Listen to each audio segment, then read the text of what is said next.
back, so we in deep. Final steps for the headpiece. They the beasts of the Big East.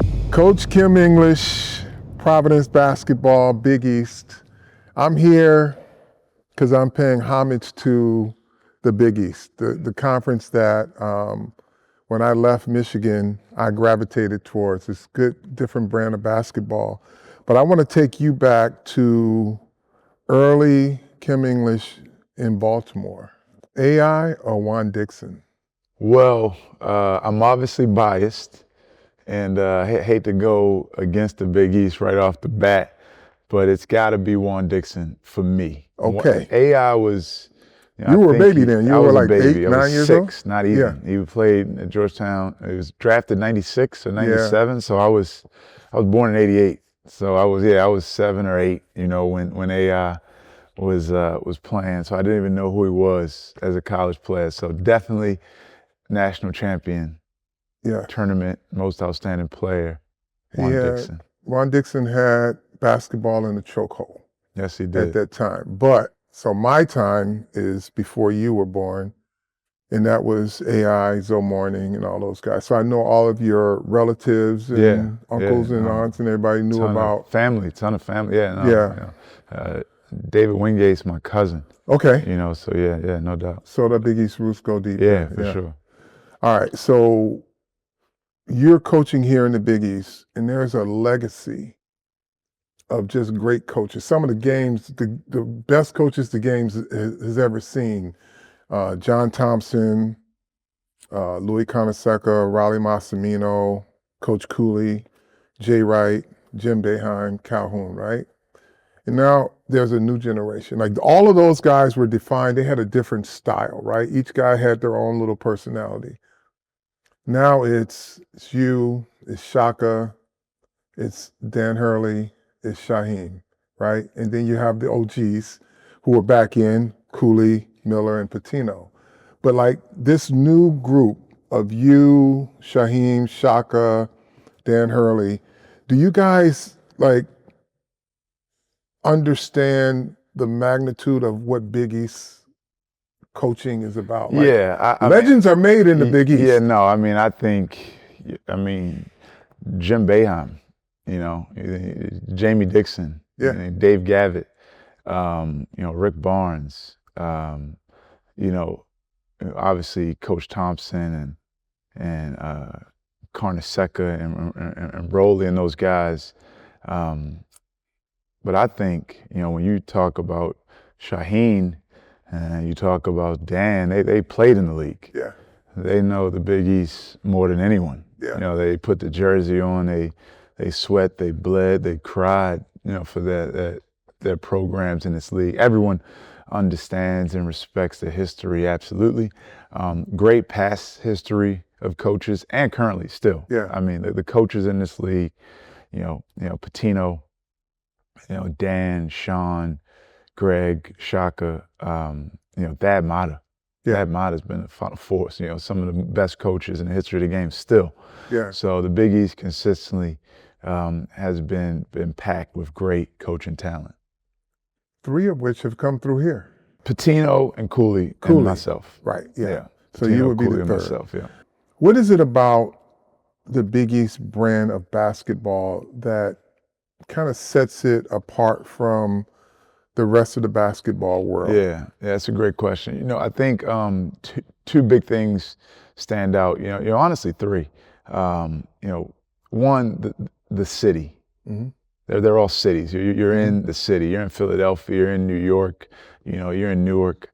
You're in Providence. It's the city. And even Connecticut, is not in the city per se, but they have a stronghold of recruiting city kids. Mm-hmm. Kids from Boston, kids from New York. Mm-hmm. I think the history of the league is so great. When you talk about a league from its inception that was just straight up all basketball, national TV, kids from California, Mike Hopkins wanted to come and play at Syracuse, Jason Hart, because they seen it. Mm-hmm. They seen it on television nationally, but you know, what I really love is that it ain't no football. Mm-hmm. It ain't no football. Football's king. You know, Yeah. we know it. It's the most money. It's, you know, 80,000 people stadium once a week. It's a culture around football. The tailgating, you get to, the schedules are released, you know, years in advance. You know, it's you can plan for it. Mm-hmm. You know, it ain't no football in our league, and it's all basketball. So the fans are fanatical about it. Yeah. And you get the city, you get all ball, you get some great coaches, you get Madison Square Garden, and I think you just have a league that is truly in a class of its own when it comes to what we stand for. And it's amazing that Dave Gavitt's league is still going strong. Yeah. You know, with, you know, Nova and UConn, both multiple time champions Yep. this past decade, in an era of sports where college football is running the show. Yeah. But this little league is still going strong. I think as I look at it, it's a culture, right? It's like you said, it's cities, right? And those colleges take on the personality Yeah. of Absolutely. the city, right? Because technically all the kids that are coming from, you're recruiting your own backyard. But I spoke to a young man who played for Seton Hall in the early 2000s. And he said, as he was being recruited, that his friends were saying to him, "Are you sure you want to go play in the Big East? Because they're really physical." It is a different type. I mean, you know, you can see spatterings of it. Obviously, I went to Michigan State and I know Coach Izzo and how they're a very, very physical team, but there's just a brand, this Big East brand that I just grown to love, you know, because it's so diverse in terms of skill set, but yet it's different from the rest of the basketball world. Like you said, you've got right now the nation's leading scorer in the Big East, right? You got some of the top defensive teams in the Big East. So it's just kind of this culture in and of itself.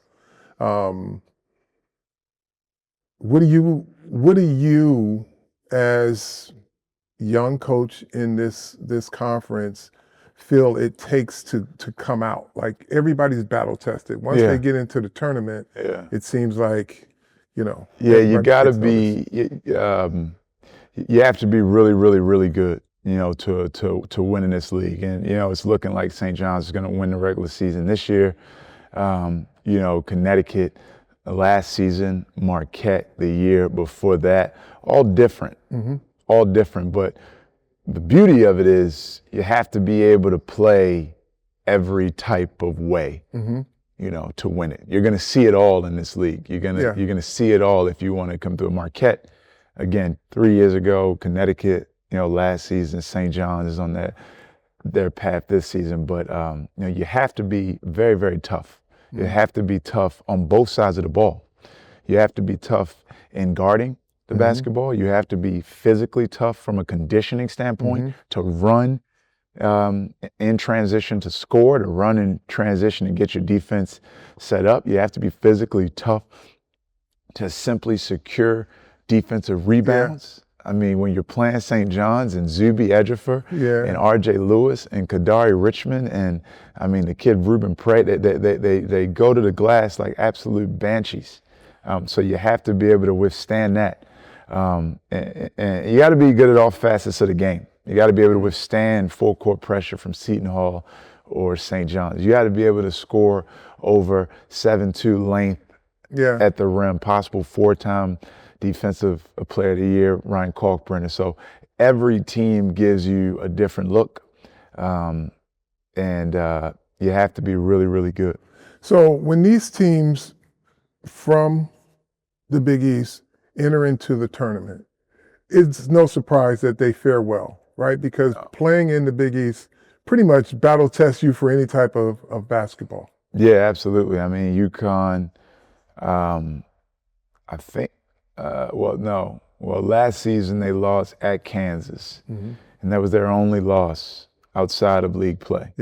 2 years ago, they were undefeated outside of league play. I think they were like maybe 12 and no, they maybe like 13-7 or something. They were 13-7, their first national championship team. So, yeah, no, it's a great league. You know, it travels. The defense travels. The toughness travels. The competitiveness travels. And and you know, Coach Hurley said it last season. The league prepared them for that run in March. I mean, I think Illinois was Big Ten champions, and Connecticut went on a 30-0 run on them in Boston. Yeah. So, Coach, I got one last question. I really appreciate your time. My last question is, what was your first starter jacket? Man. Was it Georgetown? No, it wasn't Georgetown. You know what? It might have been Michigan Wolverines. Fab Five? It was no, it was just a jacket. It was just a Michigan jacket. I had a Michigan jersey, and I didn't have, you know, a ton of money growing up. So I used to shop in a little small store on Ricestown Road in Baltimore. I could go right to the store. I couldn't tell you what it was called. It was next to a laundromat and a Subway, you know, on the right side if you're traveling south. And they just had a bunch of stuff. And I had a blue Michigan basketball jersey and a Michigan starter jacket. There we go. Yeah. Well, Coach, I appreciate your time. Thank you for this one. This is my favorite one. Story. I'm glad. It should be your favorite one. Yeah, it is. Yeah. All right. Thank you. Appreciate you. Thanks. Big East, start a brand coming back, so we in deep. Final steps for the headpiece. They the beast of the Big East.